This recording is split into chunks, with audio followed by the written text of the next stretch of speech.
So hello everyone, hope you are doing well and high in your spirits. धर्म क्षेत्र पर आपका स्वागत है। 71st बीपीएससी एग्ज़ाम के बिल्कुल लास्ट लेग में आ गए हैं हम।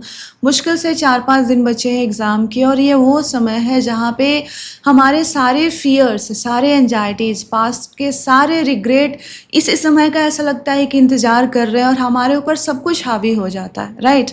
बहुत सारी प्लानिंग्स हमने की होंगी कि ओके इस फलाने सब्जेक्ट को इतनी बार रिवाइज कर लूँगा, वो प्लानिंग अकॉर्डिंगली नहीं हुई होगी। कुछ इंपॉर्टेंट एरियाज छूट रहे होंगे, कुछ अनइम्पॉर्टेंट एरियाज अनप्रिपेयर्ड होंगे, करंट अफेयर से डर लग रहा होगा कि नहीं होगा। अगर ऐसा लग रहा है तो ये छोटा सा डिस्कशन आपके लिए है। आई होप कि आपके टाइम का वर्थ इट होगा। यकीन मानिए, ये जो आपको लग रहा है, ये हर वो एस्पिरेंट जो एग्ज़ाम देने जा रहा है उसको लग रहा होगा, ये लाजमी है। अगर कोई आपको ये कहता है कि नहीं आई एम फियरलेस, देन उस बंदे ने ऑलरेडी गिव अप कर दिया है माइंड में। उसके पास स्टेक पे कुछ नहीं है, इसलिए उसको डर नहीं लग रहा। जिसके पास स्टेक पे है, उसने कुछ लगा रखा है स्टेक पे, उसने मेहनत करी है, उसने प्लानिंग की है, उसने कोशिश की है उन प्लान्स को अचीव करने की, नहीं हो पाया है विथ जो भी कारण हो, उस पर्सन को डर लगना लाजमी है, क्योंकि उसने ट्राई किया है।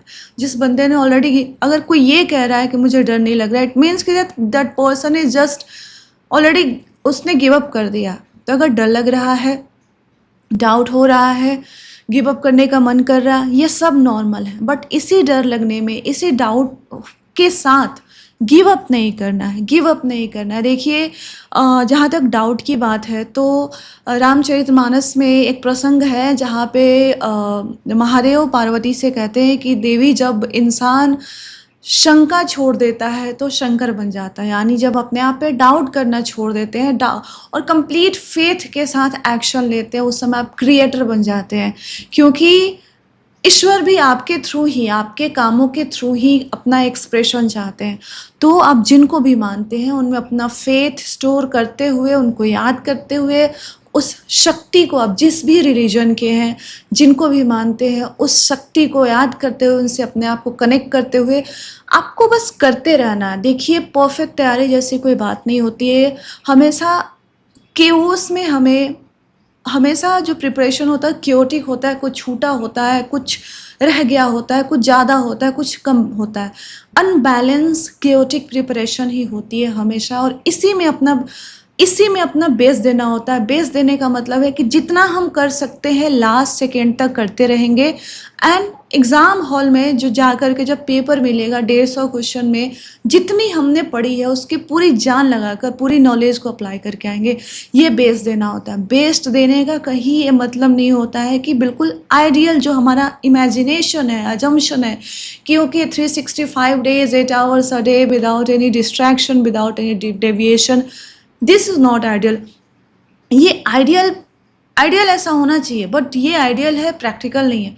So with all our flaws, with all our insecurities, with all our fluctuations and distractions, हम जिस मुहाने पे खड़े हैं, अब ये सोचना है कि अगले 5 दिन में क्या किया जा सकता है।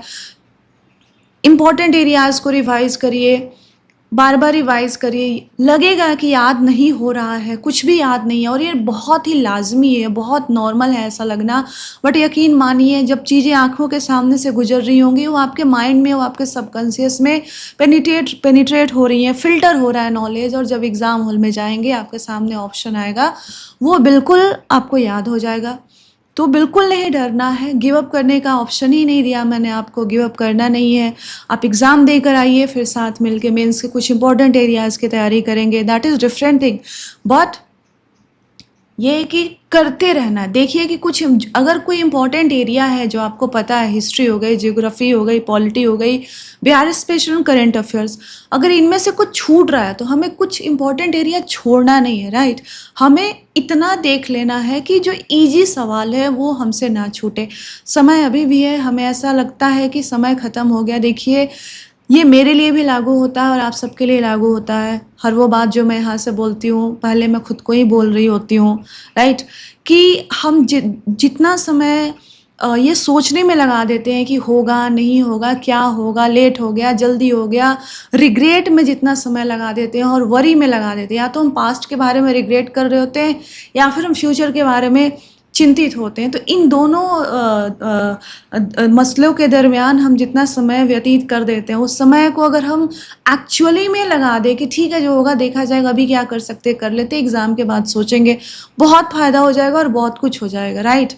सो जो बीत गई सो बात गई, उसके बारे में क्या बात करना। और हमें नहीं पता कि आने वाला कल कैसा होगा, बट हमें ये पता है कि आज अगर हमने गिव अप कर दिया तो हमने आने वाले समय को तय कर दिया कि फिर अगले साल का वेट, और यही होना है, राइट। तो आज हम जो करेंगे वो हमारा, अगर आज हम, मेरी तैयारी नहीं हुई है मुझे पता है, बट अगर मैं फिर भी गिव अप नहीं करता हूँ, फिर भी गिव अप नहीं करती हूँ, बिना ये सोच, बिना रिग्रेट में, बिना पीछे के इमोशंस, पीछे में जो समय जाया किया है उस इमोशन के बारे में सोचे हुए, या फिर कल क्या क्या होगा नहीं होगा उसके बारे में सोचे हुए, तो एटलीस्ट आज मैं प्रोसेस में हूँ, और प्रोसेस में हूँ तो एटलीस्ट एक ऑप्शन खुला हुआ है कि हो सकता है, हो सकता है। मैंने क्लोज सर्टेन नहीं कर, गिव अप कर दिया तो सर्टेन कर दिया कि नहीं होगा, नहीं होगा, देन अगले साल भी इसी मुहाने पे खड़े रहेंगे। सो कभी भी प्रिपरेशन आइडियल नहीं होता है। अगर आइडियल होता तो कट ऑफ 100% जाता, यूपीएससी का भी कट ऑफ, इवन अब तो पीटी का तो क्या ही जाता है, मेंस का कट ऑफ, जो ओवरऑल कट ऑफ है वो 50% जाते जाते रह जाता है, right. So with all your flaws, with all your insecurities, with all regrets, जितना टाइम वेस्ट किया है कर दिया है, फ्यूचर बहुत अनसर्टेन है, अनसर्टेन है, अपने आप को इम्ब्रेस कीजिए, अपने आप को डिवाइन से, आप जिनको भी मानते हैं उनसे कनेक्ट कीजिए, उनसे ताकत मांगिए, और अभी से लेकर के एग्ज़ाम के बिल्कुल लास्ट मिनट तक एक सेकेंड भी वेस्ट नहीं करना है। जो कर सकते हैं करेंगे, हमारे हाथ में यही 5 दिन है, भले हम पिछले 5 महीने को वेस्ट कर दिए, हम गिव अप नहीं करेंगे, हम गिव अप नहीं करेंगे, राइट। और याद रखेंगे कि जब इंसान शंका छोड़ देता है तो शंकर बन जाता है, यानी जब आप अपने डाउट्स, इनसिक्योरिटीज़ से ऊपर उठ जाते हैं, अपने आप पे डाउट करना छोड़ देते हैं, तो आप शंकर बन जाते हैं, आप क्रिएटर बन जाते हैं। और यकीन मानिए ईश्वर भी यही, ईश्वर आपके थ्रू अपने आप को एक्सप्रेस करने की कोशिश कर रहे हैं, उनको समय तो दीजिए, उनको मौका तो दीजिए। अगर आप अपने आप में बिलीव नहीं करते, अपने आप में डाउट करते हैं, तो आप ईश्वर पे डाउट कर रहे हैं, right. So with this words I will take your leave. जहाँ पे है, जहाँ भी है, अगर ये वीडियो आप तक पहुँच रही है, ये 10 मिनट, जितने भी मिनट की ये वीडियो, इसके बाद 1 सेकेंड भी वेस्ट नहीं करेंगे। इसके बाद जो भी सोचना होगा हम एग्ज़ाम दे करके सोचेंगे, right. So do what you can with whatever you, Theodore Roosevelt की ये कोट है कि do whatever with you can with whatever you have in whatever situation you are. आप जिस भी सिचुएशन में है, आपके पास जो भी है, उससे जो बेस्ट कर सकते हैं वो कीजिए, बाकी सारी चीज़ें, कायनात जो है वो उसके हिसाब से अलाइन हो जाता है। तो I am sending lots of good wishes, मेरी बेस्ट विशेस आपके साथ है। जस्ट गिव अप मत करिएगा, और यहाँ तक आ गए हैं, पॉज करके ब्रीदिंग, डीप ब्रीद कीजिए, 2-3 second breathe in and breathe out कीजिए, एंड लग जाइए। आप अगर आज गिव अप कर देते हैं तो आप अपनी तकदीर लिख दे रहे हैं, फिक्स हो गया कि नहीं होगा। अगर आप गिव अप नहीं करते हैं, फाइट करते रहते हैं, जितना हो सकता है करते हैं, स्टिल होप तो रहेगा कि यस देयर कैन बी, कुछ पॉसिबिलिटी हो सकता है, राइट। यू नेवर नो कि करंट अफेयर्स में जो चीज़ें आपने पढ़ी है वहीं से आ जाए, कुछ भी हो सकता है, राइट। तो पॉसिबिलिटीज़ खुली रहे, हमारे लिए कुछ चमत्कार ही होना है, चमत्कार ही हो जाए, उसके लिए भी ज़रूरी है कि हम चलते रहें, हम प्रोसेस में रहें, हम गिव अप ना करें। तो हारना नहीं है, हारना नहीं है। Thank you very much.